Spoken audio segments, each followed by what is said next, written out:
సరే ఈ GLP medicines ఇప్పుడు చాలా మంది డాక్టర్ ప్రిస్క్రిప్షన్ లేకుండానే ఇంజెక్షన్స్ వాడుతున్నట్టు తెలుస్తుంది. మరి దాని గురించి మీరేమంటారు? ఇది ఈ మధ్యకాలంలో నేను కూడా చాలా చూసా. ఇది అనవసరంగా వాడటం వలన, అంటే డాక్టర్ దగ్గరికి వెళ్ళినట్లయితే మేము కొన్ని ముఖ్యమైన విషయాలు ఏంటంటే ప్యాంక్రియాస్కి సంబంధించి ప్యాంక్రియాటిక్ ఫంక్షన్ టెస్ట్లు, తర్వాత గాల్ బ్లాడర్ అంటే మన కాలిసిస్టైటిస్ అంటాం, లేదా గాల్ బ్లాడర్లో స్టోన్స్ ఉంటాయి ఇలాంటి వాళ్ళు, లేదా ఇంటెస్టినల్ అబ్స్ట్రక్షన్ డైవర్టిక్యులైటిస్ అని కానీ, ఇలాగ కడుపులో ఉన్నటువంటి ఈ ఆహార నాళికలు, అంటే పైన నోరు దగ్గర నుంచి మలద్వారం వరకు ఉన్నటువంటి ఆహార నాళికల్లో ఏదైనా చిన్న చిన్న సమస్యలు ఉంటే ఈ మందులు వాడకూడదు అనమాట. ఇలాంటివన్నీ కూడా మేము ముందే పరీక్షలు చేస్తాం. ఇప్పుడు అల్ట్రాసౌండ్ పరీక్ష చేస్తే మాకు లివర్ ఏమైనా పాడైందో తెలుస్తుంది.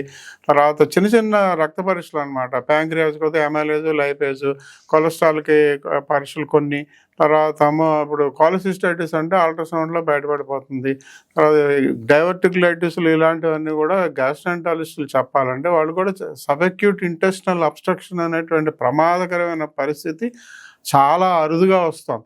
ఇవన్నీ కూడా డాక్టర్లు ప్రిస్క్రైబ్ చేసిన సందర్భాల్లో రావు, ఎందుకంటే వీటి గురించి మనకు అంతా బాగా తెలుసు. అలాగే సీసెల్ ట్యూమర్, అది కూడా ఎంతో అరుదుగా, ఏదో 10,000 మందిలోనో 20,000 మందిలోనో, మన దేశంలో కాకుండా మిగతా దేశాల్లో ఎక్కువగా చూస్తాం. అంటే థైరాయిడ్ దగ్గర వచ్చేటువంటి కార్సినోమా, క్యాన్సర్ అనమాట, అది మెడులరీ సెల్ కార్సినోమా అని.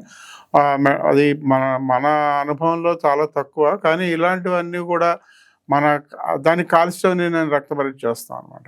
ఇలాంటి పరీక్షలన్నీ చేసుకుని డాక్టర్లు వాళ్ళ అనుభవంలో ఈ మనిషికి ఈ మందుల వలన సమస్యలు రావని చెప్తారు, కాబట్టి డాక్టర్ ప్రిస్క్రిప్షన్తో వాడమని.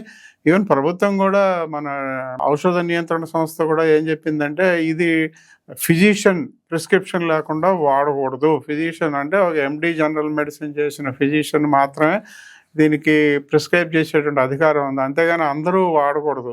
అంటే మిగతా డాక్టర్లు కానీ, లేదా వేరే డాక్టర్లు కాని వాళ్ళు కానీ, ఈ రోజుల్లో అది కూడా చాలా అనవసరంగా ఎక్కువ మంది బరువు తగ్గడానికి అని చెప్పి కాస్మెటిక్ వాళ్ళు కానీ, లేదా ఇక రకరకాల దీనికి ఎక్కువ వాడుతున్నారు. ముఖ్యంగా మన ఈ సాఫ్ట్వేర్ వాళ్ళు, సినిమా వాళ్ళు, వాళ్ళంతా కూడా డాక్టర్ సలహా లేకుండా వాడితే వాళ్ళ ద్వారా సమస్యలు రావటాన్ని మేము గమనిస్తున్నాం. మాకు అర్థమవుతుంది సబ్అక్యూట్ ఇంటెస్టినల్ అబ్స్ట్రక్షన్ అనేది అది రాకూడని వ్యాధి అనమాట. అలాంటి వ్యాధులు రావటం చూశాను.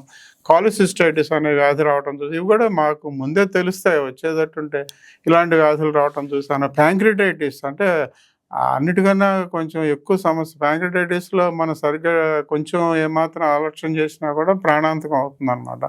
అలాంటి సమస్యలు వచ్చేటువంటి అవకాశం ఉంది. ఇలాంటివన్నీ కూడా మా అనుభవంలో ఈ మధ్యకాలంలో ఈ మందులు మరీ విపరీతంగా అందరూ వాడటం మొదలుపెట్టారు, కాబట్టి డాక్టర్ సలహా లేకుండానే గత 2-3 సంవత్సరాలుగా ఈ మందుల వినియోగంలో వచ్చేటువంటి దుష్ప్రభావాలను మేము గమనించాం. కానీ అన్ని సందర్భాల్లోనూ చెప్పాల్సింది ఏంటంటే ఇది డాక్టర్ సలహా లేకుండా, డాక్టర్ల ప్రమేయం లేకుండా ఎవరికి వాళ్ళు వేసుకోవటం, లేదా వేరే డాక్టర్లు కాని వాళ్ళు చెప్పడం వలన వేసుకోవటం వలన వచ్చిన సమస్యలు ఇవన్నీ కూడా.